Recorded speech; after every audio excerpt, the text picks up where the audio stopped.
तरफ से एक बड़ी कार्रवाई करते हुए क्राइम ब्रांच डीएलएफ को एक बड़ी सफलता प्राप्त हुई है, जिसमें मुख्यतः तौर पर जो सराय के अंदर 9 और 10 अप्रैल के दौरान इंटरविनिंग नाइट के दौरान एक बड़ी वारदात को अंजाम दिया गया था, जिसमें कुछ आदमियों ने मिलकर एक सचिन नाम के व्यक्ति का चाकू मारकर उसकी हत्या कर दी गई। उस संबंध में एक वांछित अपराधी था जिसका नाम था इंदर त्यागी। काफी समय से ये हत्या और हत्या के जो प्रयास के मामले में वांछित था लंबे समय से, और पुलिस इसकी खोज में लगी हुई थी। इसी दौरान हमारे पुलिस आयुक्त श्री सतेंद्र कुमार पुलिस कमिश्नर फरीदाबाद है, उनके मार्गदर्शन में डीसीपी क्राइम के दिशा निर्देश में डीसीपी क्राइम श्री राजेश मोहन के दिशा निर्देश में लगातार क्राइम ब्रांच जितने भी संगीन अपराधी पर लगातार अंकुश लगाने के एवज में टीम प्रयास कर रही थी। और इसी संबंध में जो डीएलएफ क्राइम ब्रांच इंचार्ज हैं उनके पास रमेश जी, उनके पास ये सूचना प्राप्त हुई कि जो इंदर त्यागी है ये किसी और अन्य संगीन वारदात को अंजाम देने के एवज में इलाके में जो बुकानी के पास इसकी सूचना प्राप्त हुई है, और तुरंत प्रभाव से अगर वहां नाकाबंदी करी जाए, खोजबीन करी जाए तो इसको पकड़ा जा सकता है। उसी दौरान जो डीएलएफ क्राइम ब्रांच इंचार्ज ने मौका देखते हुए, मौका संभालते हुए वहां पर नाकाबंदी करी और अपनी टीमों को गश्त पे छोड़ा। तो जिस दौरान जब इस संदिग्ध की गतिविधि के बारे में सूचना प्राप्त हुई तो इसको रोकने की कोशिश करी। जिस दौरान रोकने के दौरान इसने पुलिस पार्टी के ऊपर लगातार काफी ऐसे आत्मघाती हमला करते हुए, फायर करते हुए भागने की कोशिश करी।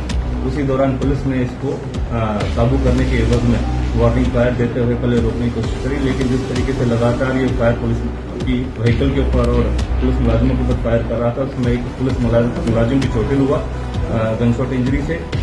और उस दौरान इसी को मौके पर जब जो रमेश इंचार्ज थे मौका संभालते हुए उन्होंने अपनी आत्मरक्षा के मद्देनजर रखते हुए और आत्मरक्षा करते हुए इसके ऊपर रिटेलिएशन में फायर किया और इसको पकड़ने में सफलता प्राप्त हुई। मौके पर इसको गनशॉट इंजरी आई है और इसको हॉस्पिटलाइज कराया गया है। वहां से इसको एक इंटीमेट वेपन और कुछ खाली खोल और जो लाइव राउंड थे वो भी बरामद हुए। सर, कौन सा अभियान इससे हुआ था, कितने राउंड मिले थे? और एक सवाल और है कि लगातार हम देख रहे हैं कि कई ऐसे मामले आ रहे हैं जहाँ पर पुलिस और बदमाश के बीच में मुठभेड़ हुई है। क्या लगता है कि बदमाश अब पुलिस से डरने रहे, पुलिस के ऊपर भी फायर कर रहे हैं आजकल? देखिए, ये हरियाणा गवर्नमेंट की तरफ से, हमारे डीजीपी साहब की तरफ से और हमारे कमिश्नर पुलिस श्री सतेंद्र कुमार की तरफ से सख्त दिशा निर्देश आदेश हैं। और जिस तरीके से जो क्राइम ब्रांच काम कर रही है, हमारे डीसीपी श्री राजेश मोहन के दिशा निर्देश और मार्गदर्शन में कि ये एक सच्चाई से सभी के लिए ये एक चेतावनी है, वार्निंग है कि जो भी व्यक्ति विशेष किसी भी हीनियस तरीके के क्राइम को और इस तरीके की गतिविधियों को अंजाम देगा तो पुलिस उसके खिलाफ सख्त से सख्त कार्रवाई करेगी।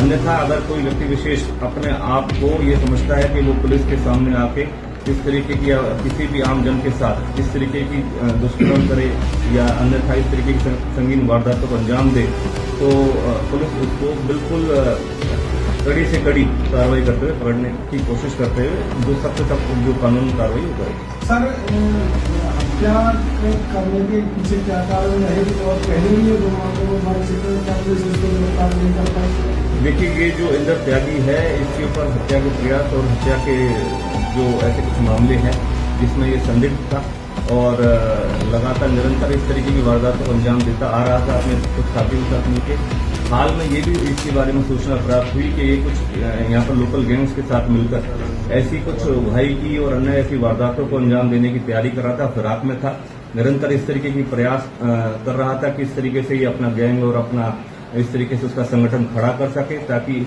इलाके में दहशत फैला सके।